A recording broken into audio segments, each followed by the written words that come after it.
we can just hop right into Pac's deck profile. I wanted to see it anyways. Pac had I think Pac had a good weekend at the same time, a rough weekend, because Pac also was in the playoffs and he made like what, top 8 in the playoffs or top 16? I think it was top 8.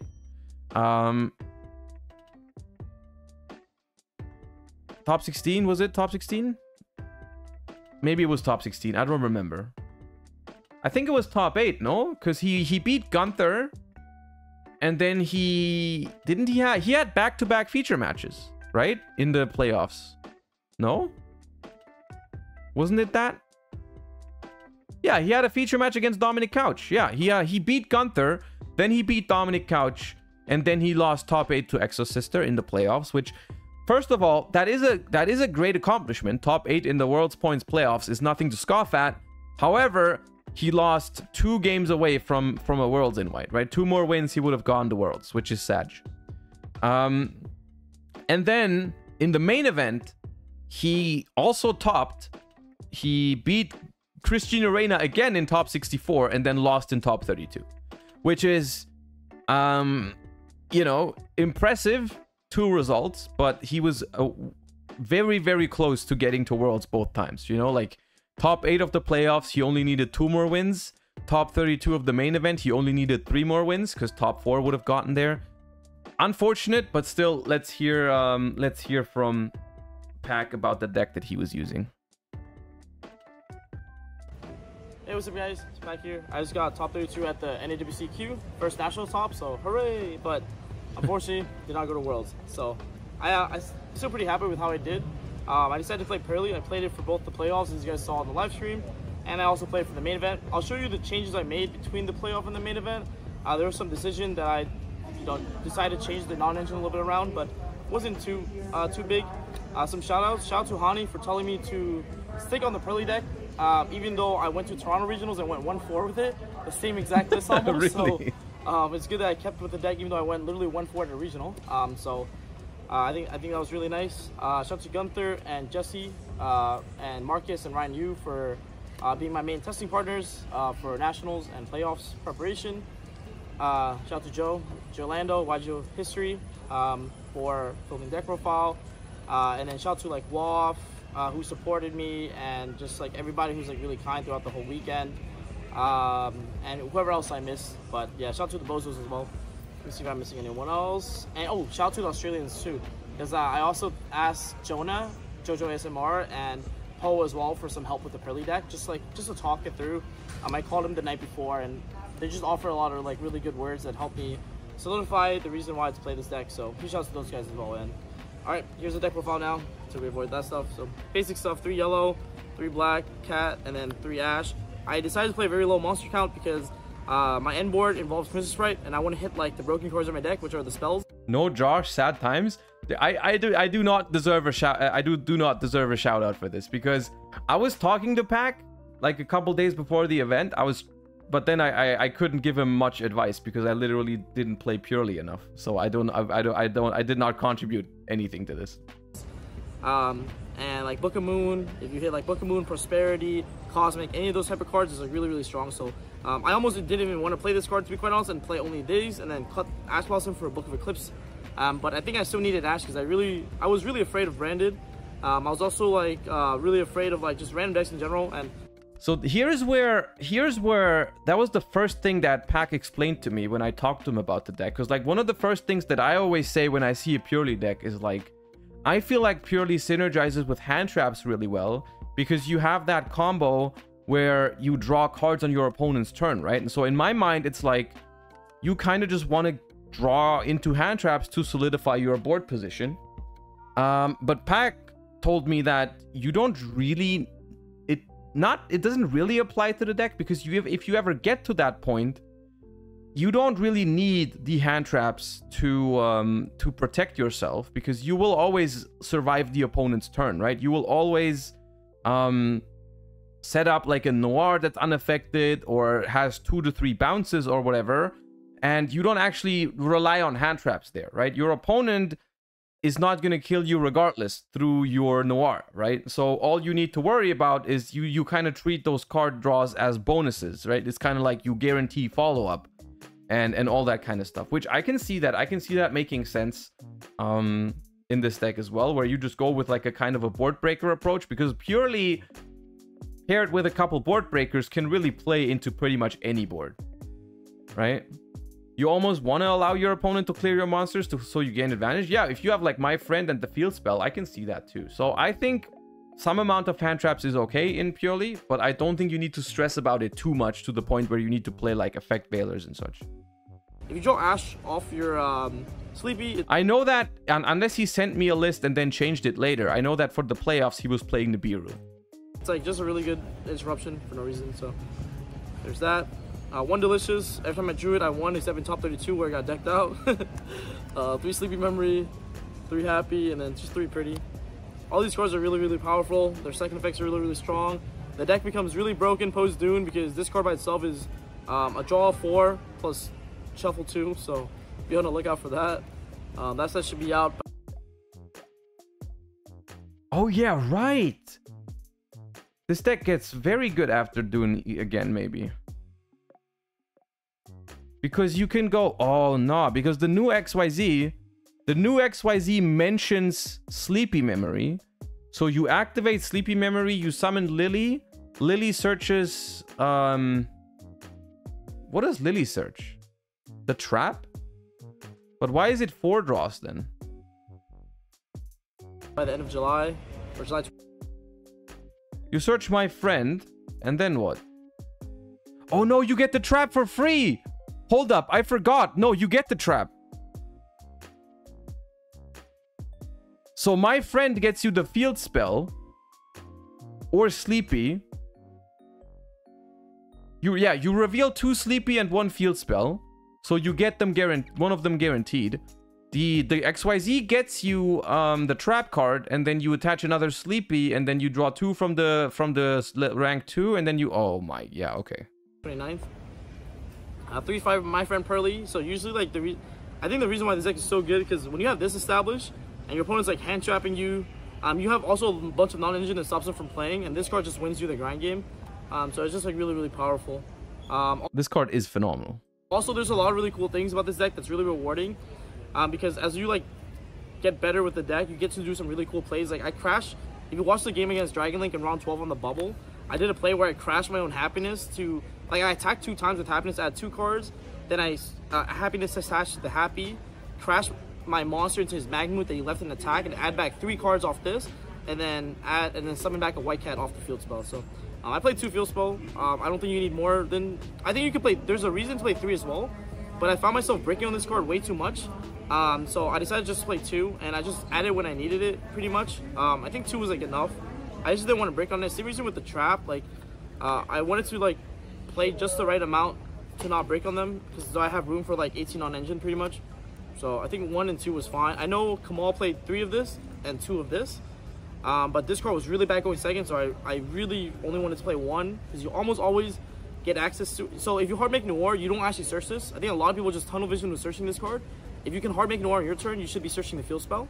So that's the reason why like 1 and 2 was fine. Basically 3 copies. When you My Friend, you reveal 3 is 3. So that's why I don't really think you need more than that. The only time you need 3 of these cards is if your opponent is playing like the hand trap cash deck, where you need to My Friend do 3 of these, and then use this to play around Mourner, Veiler, and Imperm. So that's the only time the 3 comes up. But other than that, I'm happy to play 2 and not break pretty much. The reason why I also wanted to play this deck for nationals and for playoffs is because I think it's one of the most consistent decks in the game. You can see that you have a lot of like starters, a lot of teleports, and all that good stuff. But I think Prosperity was really nice because I wanted to have that extra consistency to my deck. Like I think it was already really consistent, but if you notice, Delicious went to 1, so I want to supplement the extra 2, the second and third Delicious with the 2 Pot of Prosperity, and that's pretty much that. You'll see that this deck is main deck wise actually pretty identical to the list I got second at Oceanics, because I watched all the deck profiles. I know Oceanics isn't really like, people weren't really paying attention to it, but I watched all the deck profiles, and I think this was like probably my favorite list from all the profiles I've seen on Pearly. So I didn't really fix what was, you know, if something wasn't broken, I didn't really want to fix it. But I played 3 Cosmic Cyclone. This card was amazing, non-engine wise. When you go first with this, in my top 32 match, literally, I went first with Cosmic. I just instantly won the game against Runix. Like, it wasn't even close. Against Rika, if you go first, you answer their Con, against Kashtira, you can you can banish their field spell or their birth, and that's really strong. Like sometimes if you Cosmic is a field spell, phenomenal they right have now. no cast monsters and they lose, so their birth and Theosis doesn't do anything. And Cosmic's really good in the mirror match because in the mirror match you need to address the field spell or you're gonna lose. So not having to use your Noir spin on the field spell in the mirror match, which I definitely did play a couple. Like I played against Cabal, for example. Is really good. So like being able to like save your Noir spins and use Cosmic instead was insane. So Cosmic's really good. It's also really good against Dragon Link because they don't end on Branded Beast, they end on just Regain. So you punish them for playing around Dark Ruler by using Cosmic and Regain. So when they try to bring back this Pater, just Cosmic it. So like I said, so many applications in the format. I see no reason not to main it. It's like actually so broken. I am very happy about the fact, like I'll say it, when Cosmic Cyclone becomes main deckable, I think that means that Yu-Gi-Oh is in a better state than if it wasn't. Like I don't like formats where back row removal is completely irrelevant because it means that all the decks are just monster combo piles that make boards, right? I think the fact that Cosmic Cyclone has been getting better is a sign that the format is going in a, you know, like Branded Beast or Branded Regained or stuff like that, you know. That's just like worth Yu-Gi-Oh actually consists of. Like Yu-Gi-Oh I think is at its best when all three aspects of it play a role, right? Monsters, spells, and traps to some extent. I don't like when it's just monster spell combo piles these days, right? I think that's yeah, you get what I mean. And it's one of those cards that's, because it's quick play, it's good first or second. So that's the long explanation on Cosmic. But 3 Dark Ruler, it's a Zeus deck, so you Dark Ruler them, you happiness, add 10 cards, you just like pretty much win. Yeah, Dark Ruler 3 is Book of Moon. I literally basically call this card D-Barrier against like Kashtira. It's good against Runix because you lock them on Hugin. Just overall a really good card. Nothing to say. Also, this card came up a lot where like I have to like book my own. I have booked my own Black Cat to guarantee I get my friend access. So even though like he hand traps me, I have access to my friend in the grind game, and I just like pretty much win the grind game off my friend alone. So Book of Moon booking your own monster to do that play is also really cool. Also, Book of Moon has some really cool application that people might not be aware of. So like for example, if you have a format Noir and it gets Dark Ruler, you can do something like activate Noir, detach 2. So it's Noir's Dark Ruler. You can go Noir effect, detach 2, spin back a card, Noir effect, detach 2 more, spin back another card, and then you chain Book of Moon on the Noir. It gets face flip back down, and it actually forgot that it was actually Dark Ruler, and it would actually resolve. It's a really weird ruling, but you can look it up. That's pretty much how that works. So like Book of Moon just like literally because of that is like I think it's like really cool interaction as well. Especially when you make a format Noir. But yeah, Book of Moon is like ridiculous, crazy ass card. 3 Impermanence because I didn't really want to play in the tactics because he got the chains wrong, but he's got the right idea. No, he said it exactly right. You go chain link 1. Like in general, if a monster is negated by Dark Ruler, if you activate its effect and then chain Book of Moon to it, chain resolves backwards, the monster gets flipped face down, gets reset, forgets that it was negated, and then the effect will resolve. So he said it the exact way. He said it the right way around. He said chain link 1 Noir, chain link 2 Noir, chain Book of Moon. I was really afraid of all the Kashtira players playing tactics.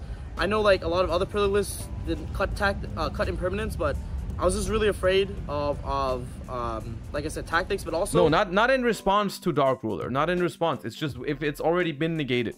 There's a spell and trap to hit off a Princess Sprite. The last card I wanted it to be either 3rd Prosperity or the 1 Talents, and I think the 1 Talents was like fine. This card was like really not that good enough to play 3 of in my opinion because all the good cast players shifted you in draw and semi-phase. Like if you watched my case tournament video, I actually played against Enzo. Shout out to Enzo, he's going to Worlds. I actually played against Enzo in the finals, and Enzo always shifted me in draw or semi-phase to play around tactics. So this card just never resolves. It's like almost only good going second. And the other thing about talents you have to realize is when you go second to the cash board and they go a Rise Heart pass, you have to activate a spell to like trigger the Rise Heart. In that deck, it's really weird because you have no easy way to trigger the Arise Heart. All of your spells are like a huge commitment, right? If you activate one of them, you have to discard, banish. It's not great. And after you do that, you activate Talon's Take. And if you think about it, they just chain Arise Heart Banish itself, and it almost became like a bootleg Smashing Ground or like a bootleg Fissure. So it didn't really actually serve that good of a purpose going second to the cash board. Play Smashing Ground. So every time going second to the cash board when they go Rise or Pass, and you activate a spell to bait out the Rise, you have to activate Talents to draw 2, and then try to like hit an Imperm or a Book of Moon, and then like so you go like +1. But like I said, that's why like it's like a really weird card. But I don't know. I didn't hate it in the main deck. It won me a game where I think the one of makes sense if he's siding Thrust. Then I'm a fan of it. If he's side decking Thrusts to get this, otherwise I'm not a huge fan of just a random one of. Could have just been another Prosperity. I literally played it. I think in round 11 on the bow I played as Flu, and it won me the game where I literally got Harpy's Featherstorm. Were there any other Starlights in the deck? I feel like that might be the reason why he used it, because otherwise there would be no Starlights in the main deck. I think so. I think he just needs that to function. Yeah, okay, fair enough. Because there's no Starlights in the deck. I went Duster otherwise. for all of his back row. He chained Featherstorm, chained Trap. Oh no, Prosperity. Never mind. I lied. Summon Robina. I go chain Imperm for my hand because I control nothing, and then to negate Robina. And then afterwards I went pot for 6, grab Talents. Talents took his Robina. Normal. One random Talents is an OCG classic. I will say in any deck that you play Prosperity, 1-ofs / 2-ofs make a little bit more sense than in other decks. Like if you Prosperity changes the math a lot on like how often you see random 1-ofs and how often you're being presented with the option of getting it, right? Like I think cards like Talents, even the Feather Duster and whatnot, I think those cards make significantly more sense in decks that run Prosperity. I'm in Yellow Cat overlay for. I mean Thrust, of course, but that's obvious, right? Right? Attack that made down Zeus through Harpy's Featherstorm. So I think 1 was fine.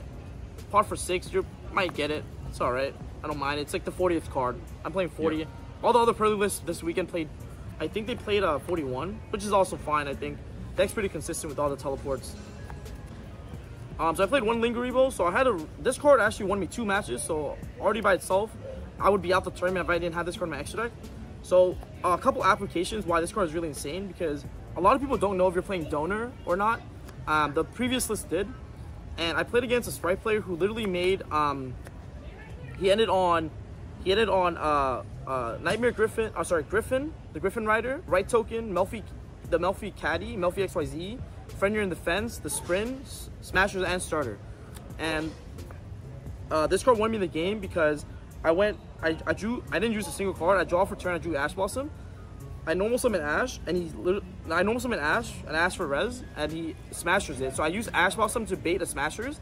Then afterwards, I linked off the Ibli into a Linger Evo, Dark Rule his whole board, and just beat him. Just by basically by bluffing like a card in my extra deck that he didn't know. Like I thought that was like insane. Like I thought that was like really cool. So there's some really cool things you can do just because you have Linger Evo, even though people don't think you have it.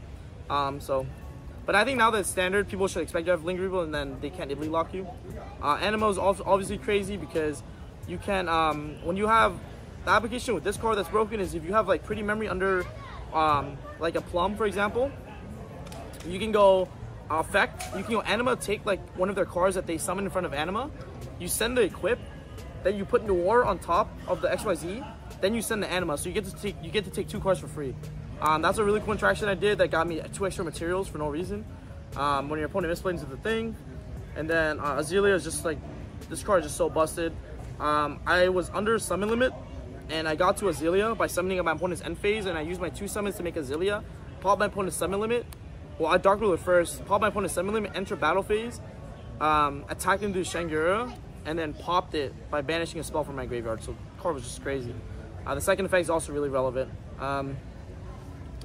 Double Happiness, this is like the reason why the deck's relevant. Search infinite materials. Double Beauty, I won a game because my opponent didn't realize this card's effect impermanence is once per turn per copy. Card's crazy. I won Plum. The only reason to play 2, which I wish I could have fit 2 in, but only 15 cards in the extra deck, is because a lot of people, if you watch all the deck profiles from Europe, and especially even NWCQ, like Charlie's Futch's profile, if you watch like any of the any player, they all main deck Nibru, and Plum comes up when you get nibbed on your board. You get to add back 3 spells from the graveyard. If you don't have a second Plum, you can't remake a second one unless you have the trap in the graveyard, which you typically wouldn't going first. And as a result, you can't make a second Plum into making Noir still after getting nibbed. So that was the only reason to play 2. Thankfully, that never came up for me, but that was a consideration I had because of the fact that everyone was gonna be main decking Nib. And if you watch like, I think like even like the Runic Furhire deck profiles, they all main deck Nib. So 2 Noir, 1 Happiness is double Noir with 7 materials.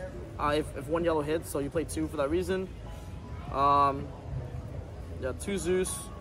I think honestly, like, it's crazy because like I know I made Zeus against the feature match against Dom, if you guys saw, but I actually don't make this card as much as people think. I think like the XYZ, the Pearly XYZs are actually the really broken part of the deck. I think Zeus only comes up in game states that I can't win, and I need Zeus to resolve to like win. But I think this card was like obviously really good. But I feel like the better you get with this deck, the more you rely less on Zeus to break your opponent's board. To be honest with you.